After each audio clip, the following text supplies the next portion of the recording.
Red Zone TV kwoli webale kubanga okyagoberera yonna gy'osinzira okubanga gy'otulabira kyokola kya mutawana nnyo gwe akyatambula naffe ku mukutu ogwa Red Zone TV. Nyongera okutegeeza gwe atannaba kubanga osubscribinga nti kkirira wansi awo olaba ekigambo subscribe kikwateko kwata kade aka notification kakuyambako okubeera nga ate tomisinga nsonga yonna. Embeera nga bw'ogiraba oyo ye muganda waffe amanyiddwa nga Achileo Kivumbi. Ebibye si birungi. Achileo Kivumbi ne Bobi yanga amanyiddwa nga Agaba Anthony ebyabwe si birungi yadde dakiika n'emu.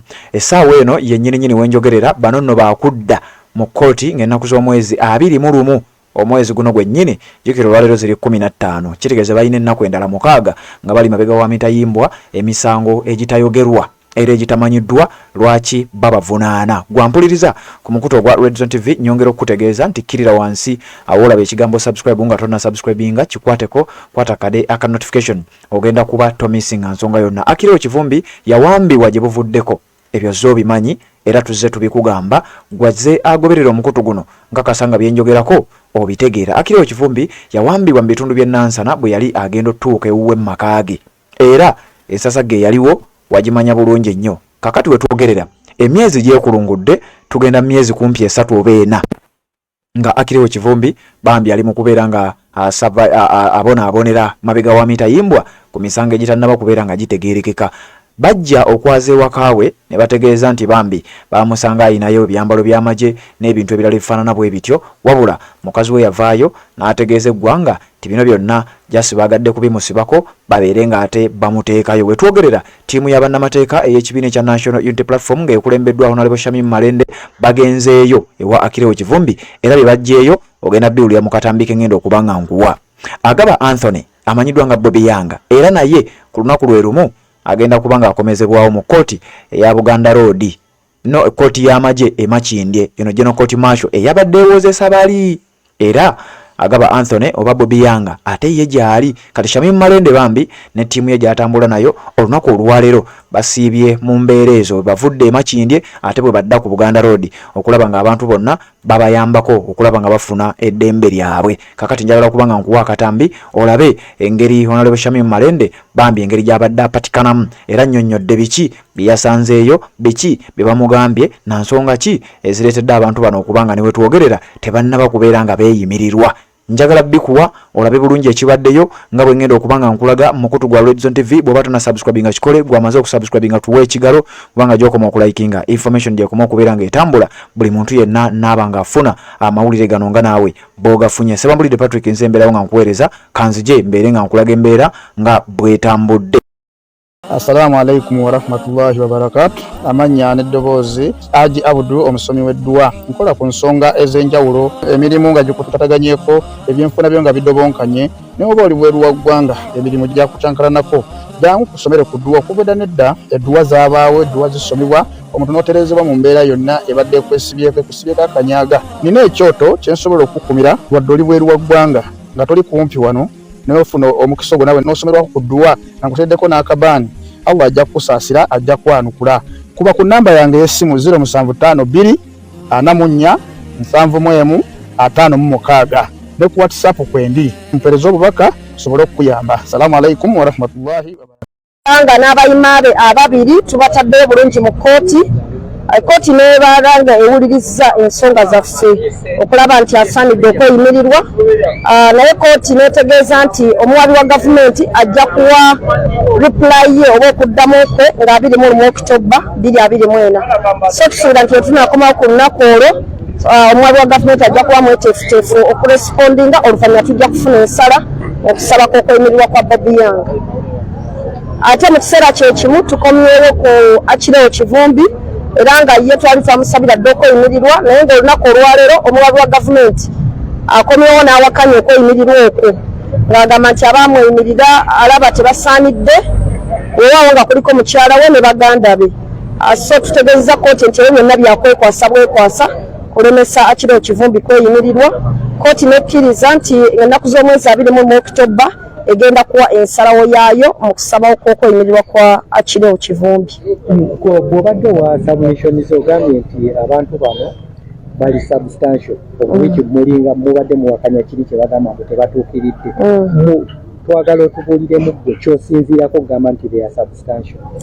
Ekimu ku bifuula omuntu eyeeyimiridde omusibe okuba nti wandasi oba asaanidde kwe kuba nti amumanyi bulungi era amulinako oluganda oba mukwano gwe wa ku lusegere era nti ajja kusobola okuba nti amulondoola oba amujjukiza olunaku lwa kkooti okudda.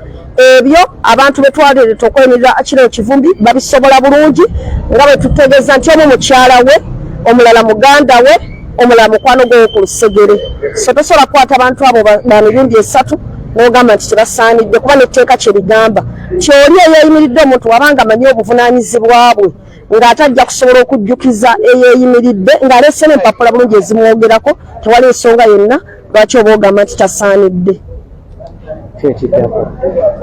Ekiddako ffe tugendera ddala mu maaso okuba nti tukozesa amateeka mu buli nkola yonna okulaba nga tusigala tulwanirira abantu baffe. Tetugenda kukowa n'abalala bonna abalala betutannaba kubeera nga bafuluma tubawa ssuubi nti ffe weetuli era tujja balondola yonna gye bali okusobola okulaba nga tulwanirira amazima n'obwenkanya kuba ekyo kye tweyama. Togere ku mbeera y'abantu bano okubisibwa mu kkomera ne batuuka n'okukkiriza emisango. Temulina mu kutya nti ne banno kiyinza obatuuka. Okusookera ddala omuntu okutiisibwatiisibwa n'akkiriza omusango kikyamu, amateeka gakivumirira era n'embeera z'obuntubulamu bukivumirira. Omuntu buli bwalwisibwa mu kkomera oba n'atulugunyizibwa asobola okukkiriza ekintu ky'ataakola. Ekyo gwamukasa okukkiriza omusango ogwo obanga amaze ebiseera kubanga aba okukkiriza kwe takukoze mu kweyagalira kwe.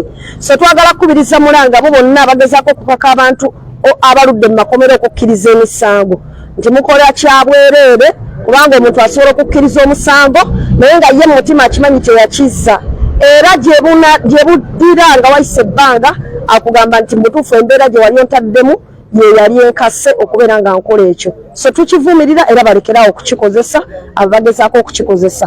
Ate njagala nakukozesa mukisa guno koola abulwanyirizi b'eddembe bonna ne bannamateeka tugezeeko okulwanirira omujjuzo oguli mu makomera. Buli omu kyosobola okukola kikole. Tulwanirire abantu bano abali mu makomera. Waliwo abatamanyi nalo yafaanana atya, waliwo abali nga tebamanyi na baluganda baabwe oba bamanyi ne gye bali. So ffenna tugezeeko okulwanirira awamu n'ebitongole byonna ebirina obuvunaanyizibwa okulwanirira eddembe ly'obuntu.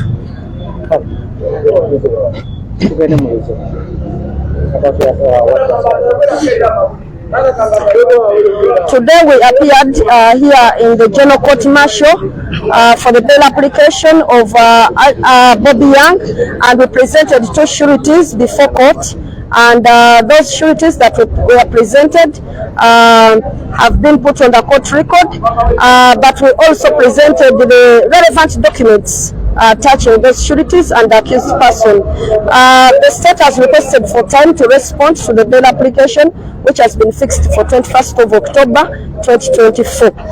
But also today we appeared for Achileo Kivumbi, and the matter was coming up for reply on the bail application that was made previously, and the state has vehemently objected, stating that the sureties are not substantial and so on and so on. However, we were able to rejoin to that objection, and we showed court that the sureties presented were substantial because they are close relatives, a wife, a sister, and a close friend. And these sureties clearly demonstrated to court that they know their role. So that is what we rejoined, and we hope that on the 21st of October, court is going to consider those submissions and grant Achileo Kivumbi bail. Okay, that's good.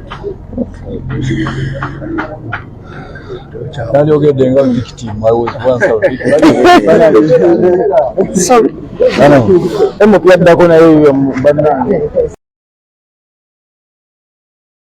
Assalamu alaikum wa rahmatullahi wa barakatuh. Amanya n'eddoboozi Haji Abudu omusomi w'eddwa. Nkola ku nsonga ez'enjawulo, emirimu nga gikutataganyeko, ebyenfuna byo nga bidobonkanye, ne oba oli bweru wa ggwanga emirimu gya kucankalanako.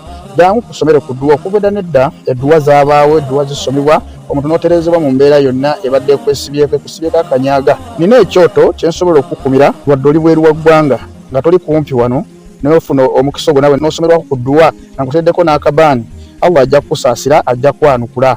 Kuba ku namba yange y'essimu 075 2 44 71 56.